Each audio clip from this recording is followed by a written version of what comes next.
every journey starts with a first step. And today I'd like to share with you some of the steps that I've been taking as a singer and a songwriter. But it's important that I first explain that music was never my intended path. I was happily studying psychology and anthropology when, on my 20th birthday, out of nowhere, I wrote song lyrics. And in that moment of putting pen to paper, my life changed irreversibly. So I didn't choose music, it chose me. But once the choice had been made, it awoke within me a passion to want to share the songs that I was writing with people, to have them go into their homes and into their hearts and hopefully become part of the soundtrack of their lives. And it was a big and very exciting dream. But for many years, the thought of actually stepping out my front door and doing anything about it terrified me. And it took the unexpected and devastating death of my father to wake me up to the fact that life is incredibly fragile and fleeting, and that I didn't want to get to the end of mine with this lingering question, what if? So I started asking myself, who would you be, Verity, if you weren't so afraid? What chances would you take?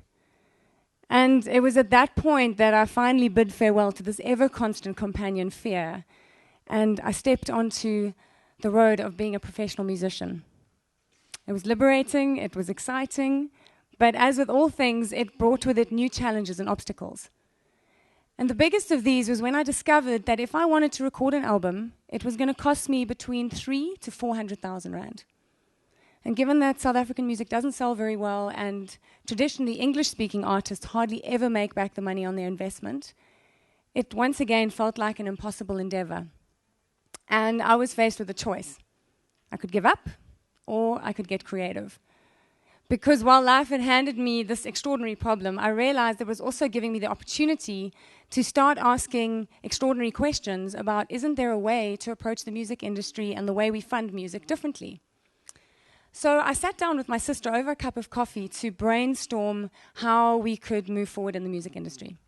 And using Edward de Bono's 6 thinking hats, we started unpacking this question of how could I record and market an album without going into debt? And at the end of our session, the idea that I'd had was that if money was the problem, then I was going to take it out the equation completely. And instead, I would tap into this expanding power of the internet and the fact that it's connecting people around the world in increasingly significant ways. And I would set up a website where I could invite people from anywhere to buy an album that I hadn't recorded. And I was going to sell an album that didn't exist.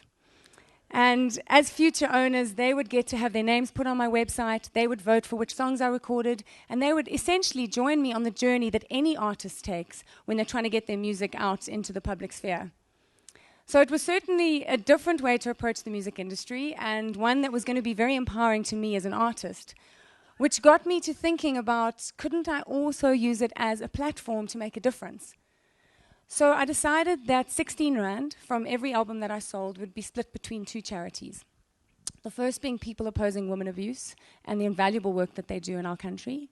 And the second being the Live Your Dreams Foundation to help other musicians get started in their careers. So here I was, I had a crazy idea, and again, life was presenting me with a choice. Did I let it be worth the napkin that I'd scribbled it on, or did I actually get out the box and start acting on it? So what I started doing was I started talking to people. Anyone who would listen, I told them about my idea. And the more that I spoke about it, the more space it seemed to create for people to step up and offer their support. And within a few months, I'd had a website developed, I'd had posters sponsored, the first newsletter had gone out, and the Lucky Packet project, as I was calling it, was finally underway. And I was getting to see that my word was creating my world. The way that I was speaking about the project, about my vision for my music, about my desire to try and make a difference, was determining the kind of experiences that were actually showing up. And this thing that at first had felt so impossible was starting to become an experience of, I'm possible, and it's possible. Because for the first time in my life, I was actually taking action. And as a result, I can stand here today and I can share with you that over 2,000 people in 25 countries around the world said yes to buying an album that didn't exist. They made it possible for me to step into studio at the end of 2007 and realize my dream of recording the album and release it last year after having posted each one of them a copy with their names and the artwork, celebrating not only that we'd done it so differently, but that we'd also managed to raise over 30,000 rand for the charities. We've been able to go into Power's shelters and give them linen and crockery and cutlery. We've been able to pay for 2 young singers to record their first demos. Incidentally, one of those singers, Mimi and Tenjua, last year won Best Young Jazz Artist at the Metro FM Awards. So it was incredible to see how her career is also taking off. And it's been a roller coaster. It's been the most incredible journey. And when I started, what I knew was that at the end of it, I wanted to record an album. But it was actually the things I didn't know that were going to happen along the way that have made it such a profound experience. Because if anyone had told me it was going to take 3 years to finish, I promise you I would never have started. I wouldn't have begun. But it was because it took that time that it taught me a quite humbling lesson of patience and the fact that anything worth doing well is going to take time.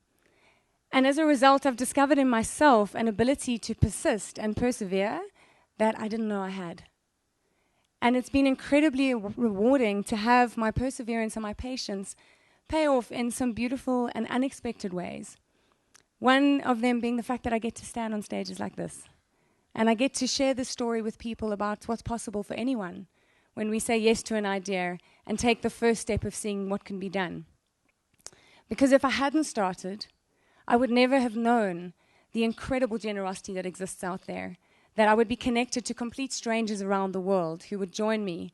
One example is an American businessman stood up and bought 100 albums and then donated them back to the charities. I didn't know that that existed. I also could never have anticipated that the blogging community and the media would embrace the project and that articles would spring up around the world encouraging people to join me. And one of them in Argentina led to an email from a man there saying, I love what you're doing, I really want to be part of it, I don't have a credit card, but I'm going to try and make a plan. And you can imagine my surprise when a few months later I was contacted by a South African woman just back from a holiday in Buenos Aires. And she came and she handed me an envelope from him with $20 in it. And he'd written on the front, Verity, South Africa. I am Verity.com. And she found me and he joined my journey. I also would never have imagined when I decided to use the project as a way to also raise awareness for women empowerment and artist upliftment, that along the way I was very unexpectedly given 40 bursaries that I got to award to South Africans needing to further their education. And it was an incredible privilege, but it had nothing to do with music, it had nothing to do with recording an album, but it had everything to do with making a difference. And I've come to understand as a result that all of us are journeying towards these material and physical goals in our lives, but it's essentially the higher intention we have for ourselves and the higher vision we have for our purpose in this world that creates those little gaps that unexpected miracles can sneak through. And probably the most unexpected outcome of this entire experience for me was somehow my story reached the ears of Edward de Bono's team in South Africa. And a few months ago, they took him an autographed copy of the album in which I thanked him for his inspiration. And I got to really experience this journey coming full circle from an idea that was born over a cup of coffee, scribbled on a napkin, using 6 thinking hats to guide my thinking on was there a way to innovate in the music industry, to 4 years later looking at a picture of the author of that book, holding a copy of the album that I had dreamt of one day recording, and knowing that I'd actually done it. And thank you. Thank you. And it's taken me on a beautiful journey that it was overwhelmed me with gratitude for everyone who said yes, for the fact that I'd taken the risk to do it. I'd stopped listening to that voice that said, don't think big, Verity. What chance does a girl at the tip of Africa really have of ever living her dreams? And I started listening to the voice that said, I can do things differently. I can make a difference. I can dare to try and fail if I need to. But because of that, I don't have to look back at the end of my life and wonder what it would have been like to sell an album that didn't exist.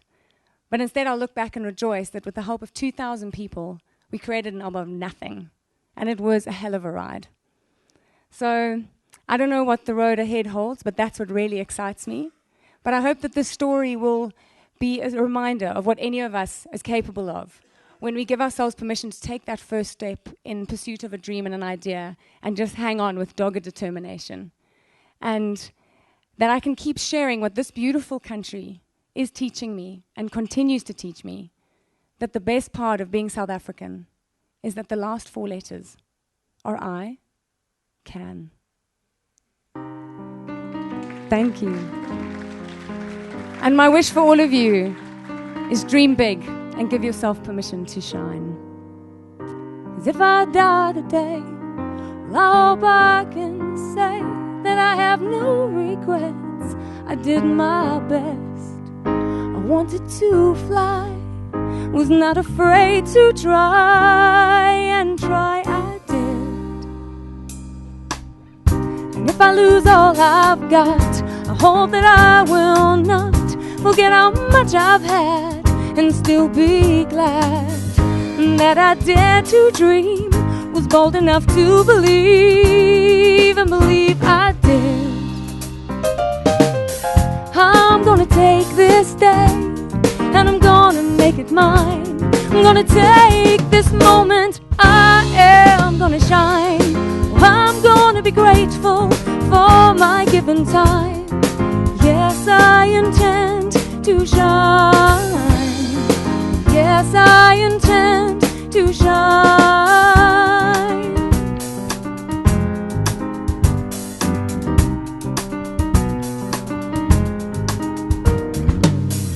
As if I try today, let go and live the way that I believe, let me receive the best that is mine to taste, savor not let it waste.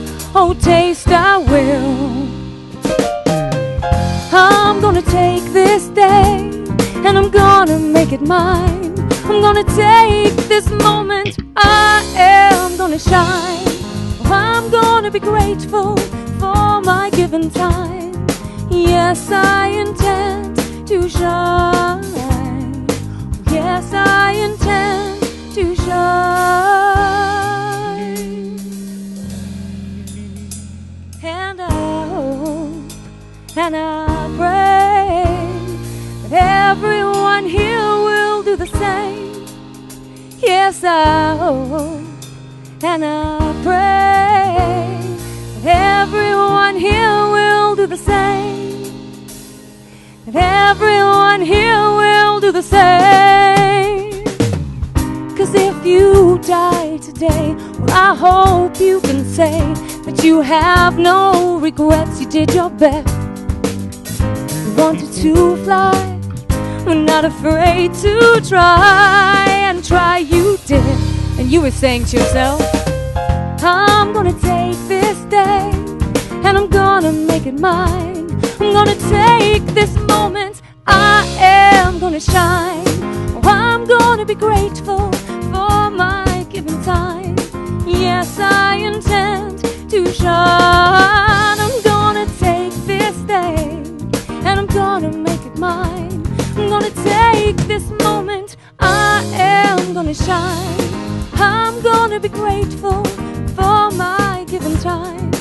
Yes, I intend to shine. Yes, I intend to shine. I want to close with some beautiful words from Marianne Williamson that were made very famous when they were attributed to Nelson Mandela's inaugural speech in 1994. Our greatest fear is not that we're inadequate. Our greatest fear is that we are powerful beyond measure. It is our light, not our darkness, that frightens us most. We ask ourselves, who am I to be brilliant, talented, fabulous, gorgeous? Actually, who are you not to be? You are a child of God and you're playing small doesn't serve the world. There's nothing enlightened about shrinking so that others won't feel insecure around you. We're meant to shine like children do. And we were born to make manifest the glory of God that's within us. It's not just in some of us, it's in all of us. And when we let our light shine, we unconsciously give others permission to do the same. And as we're liberated from our fears, well, our presence automatically liberates those around us. So what I'd like to leave you with today is that South Africa and this world needs a lot of light. Don't be afraid to let yours shine very, very bright. Thank you.